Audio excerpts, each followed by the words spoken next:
Welcome to the High Performance Edge, the podcast for contractors who lead with building science and want to turn that advantage into a stronger, more successful business.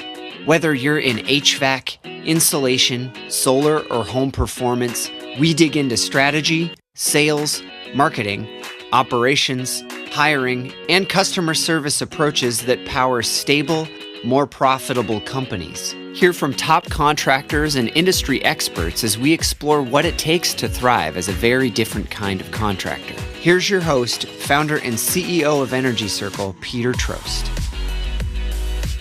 Hey folks, thanks for being here. It's an Energy Circle tradition going back many years that I go crystal ball and make a bunch of predictions for the coming year. The team here loves to score me, and some years I've done okay. Some years my batting average is a little embarrassing. So for one of the occasional solo casts, once more into the breach. This year, it's a little less specific predictions carved in stone and a little more the things that are most on my mind as we wrap up 2025 and look ahead to 2026. Some of these will turn out to be right, some will be half right, and a few will probably age like a forgotten sandwich in a hot attic. As we march toward the new year, the things on my mind are all related to how high-performance contractors can stand out and be more successful, not just at doing great work, but in building great businesses. There are a baker's dozen topics coming at you in this episode: how homeowners are finding contractors, how reputation is evolving in the era of AI, how the economy and energy prices are shaping demand, and what it takes to make your value visible to people who still, let's be honest, often just don't know what makes a high-performance contractor different than any other. All right, let's dive in. Number one, all signs point to the growing success of the high-performance approach. We wouldn't be doing the High Performance Edge podcast if we didn't believe this, but all of the experiments that the Energy Circle team has been running, all of our deep dive into the research about how homeowners look at contractors points us in the direction that this is a very, very good and positive future. What it means, of course, is that we need to lean into all of those things that demonstrate our separation from run-of-the-mill contractors, the diagnostic tools, the diagnostic approaches, ways to accomplish third-party verification, ways to prove that that systems are performing as they should be. All of those things are the things that separate us. What's critical to remember across all of this is homeowners just don't know. There is no evidence, there's no research to indicate that homeowners understand the distinction between one contractor and another. They measure the success of a system. Did the air blow hot? Did the air blow cold?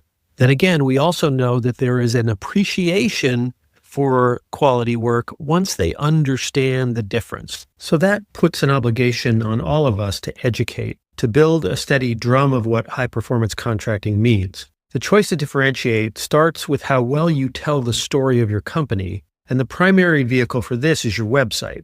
I've met so many exceptional contractors doing absolutely the best work in their area, whose websites look like any run-of-the-mill contractor. Once we're in the house, the testing and diagnostic approaches immediately show us to be different, but the challenge is at the top of the funnel, how we get the call in the first place.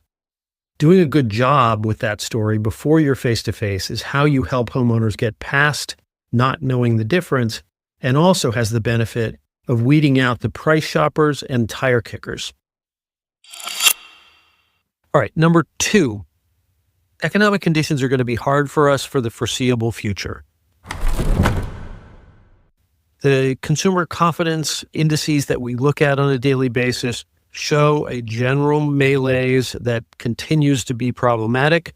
The Harvard Joint Center on Housing Studies projections about remodeling activity in its entirety across 2026 is flat at best. This affordability issue that is so much in the news is very real. And so we have to go into 2026 with this fully in our minds and recognizing that it is very unlikely to change very much across the year. So that means we've got to accommodate people and meet them where they are. We've got to do a good job of targeting those kinds of homeowners that can afford our services. We've got to be really good about offering up financing and creative ways for people to fund projects. We need to be thoughtful about the possibility that not everything recommended in the first phase of a job gets done in the first round, that we do things in phases. Number 3, the shock of energy prices is making the phone ring, but of course is a double-edged sword.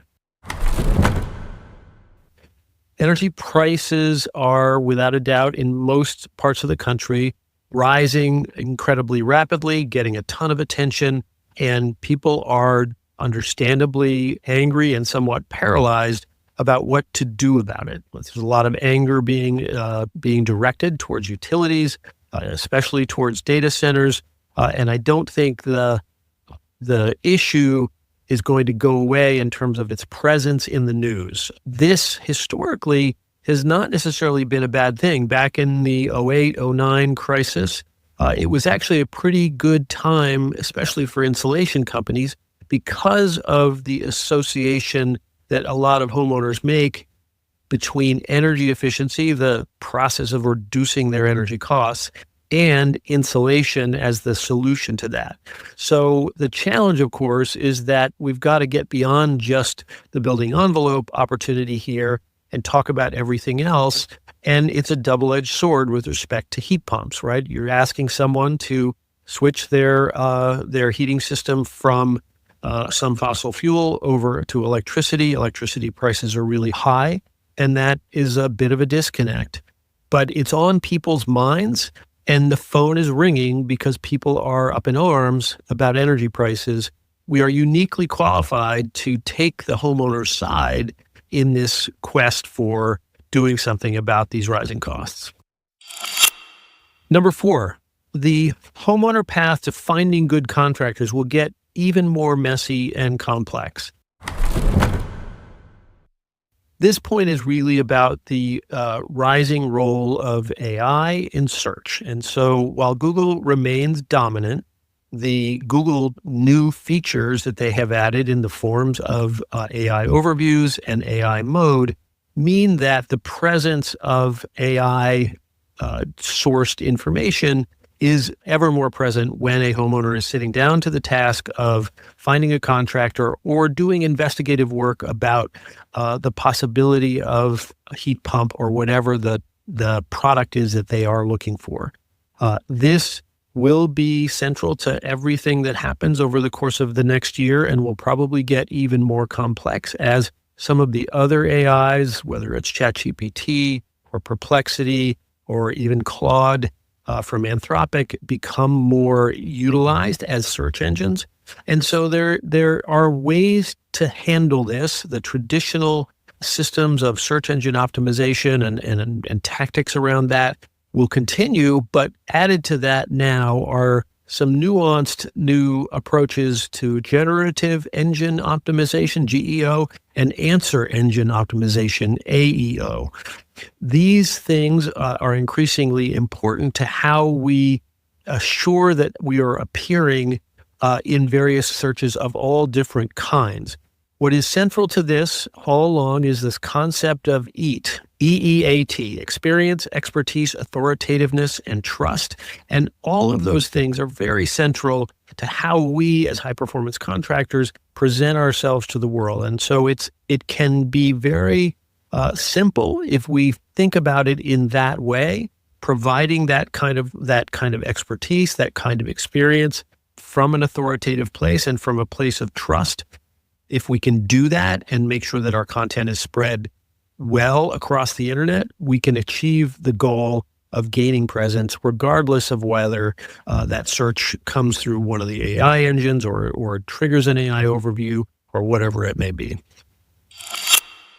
Number 5, reputation is increasingly critical, but is about a lot more than just Google reviews. Now, Google reviews remain important. I don't want to in any way indicate that is not the case. From a ranking standpoint, the number of reviews you have against your competitors, the star average that you have remains absolutely critical. But AI searches are exposing and surfacing other forms of reputation that historically weren't that, in recent years, weren't that important to us. Things like Yelp and Angie and Better Business Bureau and other sources of reviews that were on the sidelines, but now suddenly are appearing more and more there. Reputation in the era of AI is about more than review sites. AI is showing a preference for content they can scrape from other places on the internet mentioning your company. Reddit has emerged as a citation that appears frequently. Your local best of awards have taken on new importance. I'm also a big fan of reviews and especially more detailed case studies on your own website. There's no better way to demonstrate the kind of improvements you're able to achieve and to show what comprehensive whole house fixes actually entail than in case studies you write for yourself. Number 6, AI can help make big improvements in day-to-day operations, but I'm recommending caution when it comes to customer touchpoints. Companies leaning into the use of automation are making real strides in easing time-consuming workflows, things like routine paperwork and double data entry. But when it enters the realm of customer experience, I think we need to tread carefully. AI chat robots and AI voice are improving by the day. There's no doubt about that. But as we're trying to separate ourselves and as we enter the new world order of AI everywhere, there is a strategic advantage in companies that are undeniably human in every way. How we present ourselves, how we interact with customers at every critical touch point. The aggressive competitors trying to win on volume at the lowest cost possible are already relying heavily on AI. Being undeniably human is one way that we completely separate ourselves from them. Number 7, incentives can't be central to your messaging, but guiding people to their best pricing options can be. We've lost the tax credits. There is a lot of conflation amongst the general public about thinking that the tax credits also resulted in the loss of the IRA rebates. We all know that the IRA rebates are in a very confusing state of affairs across the country. They're live in some states and not in other states, and a great deal of uncertainty about whether they're ever going to get released. Obviously, on a state-by-state basis, there are some states that continue to have really good programs and other states that don't. The key thing, I think, going forward is to make sure that your business is not presenting itself too invested in incentives as the means by which you're bringing customers in. There's an important distinction, I think, between messaging that is all about incentives versus conveying to customers that you're going to guide them to all of the available options to bring the cost down as much as possible, and then to offer good financing options for the rest. It's back to the concept of trusted advisor, and helping people with the money side of things is part of fulfilling that role. Number 8, segmentation and precise targeting are critical marketing tools of high-performance contractors. The customer for a high-performance job is a unique customer, right? And we can increasingly identify the kinds of people that have a greater propensity to buy high-performance services. And so it becomes increasingly critical that we target them, both for purposes of making sure that our marketing is going where it needs to, but also in terms of making sure that our marketing dollars are spent more effectively. The more narrow we can be about that targeting, the better it can be. And there is increasingly data available to us that enables us to target on the basis of housing stock, on the basis of all kinds of behavioral signals amongst those people, on the things that would indicate propensity to do something different, like presence of solar panels or presence of an electric car. So this becomes a kind of an increasingly important part of marketing going forward. Number 9, private equity will continue hoovering up HVAC contractors, and that's great news for companies remaining independent. The one thing we know about all companies that have been bought by private equity is that the finance department is now in charge. The sole reason that a private equity firm wants to own an HVAC company is because they believe that they have the capability to increase the revenue, decrease the expenses, and therefore put more money on the bottom line so they can then consolidate a bunch of companies together, package them up, and sell them to the next bigger fish in the system. That's their entire purpose. These are all vulnerabilities that we can take advantage of. Let's not kid ourselves. Companies owned by private equity do a lot of things right. They tend to be pretty good at marketing, if not a bit overspendy in their marketing. And they're pretty good at the communications. They're clever about hiding the fact that they've been bought out and have sneaky ways of peppering their website copy with the words locally owned, the attention you'd expect from a locally owned company with the power of a larger firm. For as long as you remain independent, I believe you should communicate aggressively on true local ownership, independence, not beholden to investors, not controlled by Wall Street. Make your own choices about how aggressive you want to be, but I see this as a very strong differentiator. Number 10, customer lifetime value needs to be a long-term goal.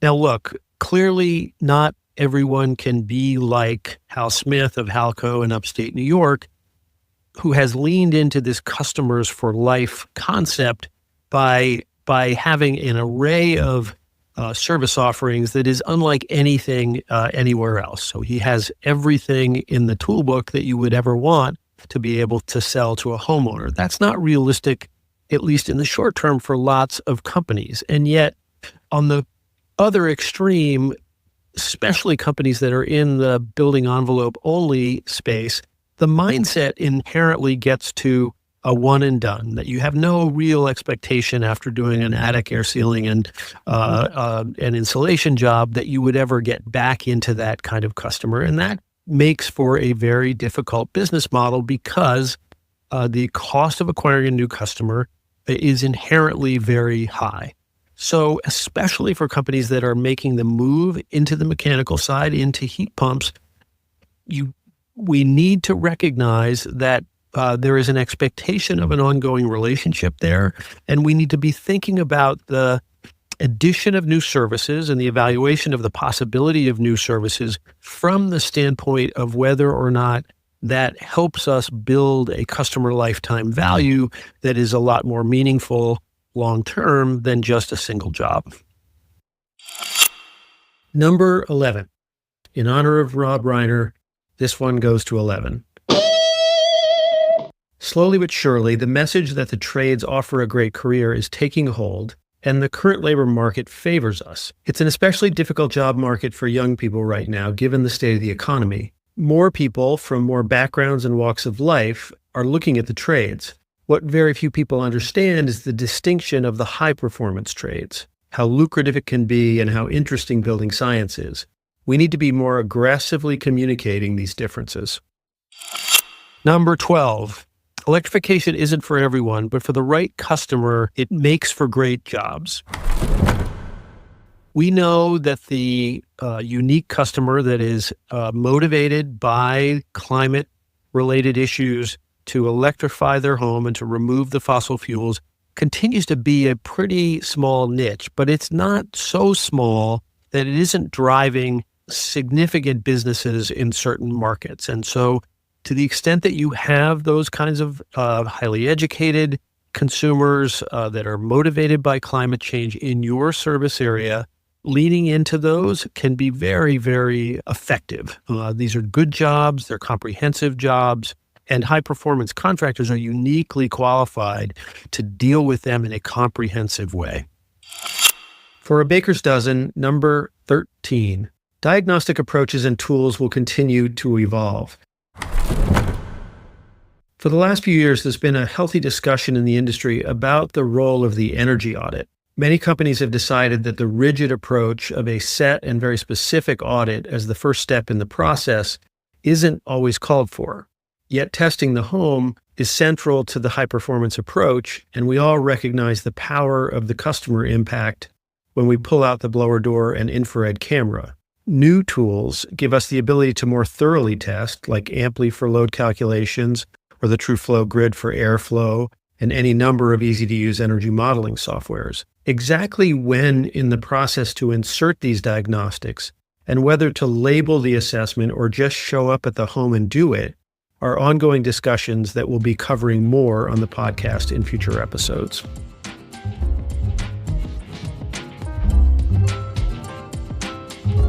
There you have it, folks. Thanks for listening. And as 2025 comes to an end, thanks for all the good coaching and feedback as we've launched the High Performance Edge podcast. I'm really excited for the coming year. Have a great holiday. See you in January. The High Performance Edge podcast is brought to you by our company, Energy Circle, the marketing agency that for 15 years has served the most successful high-performance contractors in the country. Curious about whether we might be a good fit for your marketing and website needs? It begins with a no-obligation, no hard sales discussion of your business and goals and an honest assessment of whether we can make an outsized impact on your company. Check out energycircle.com or email me directly at peter@energycircle.com.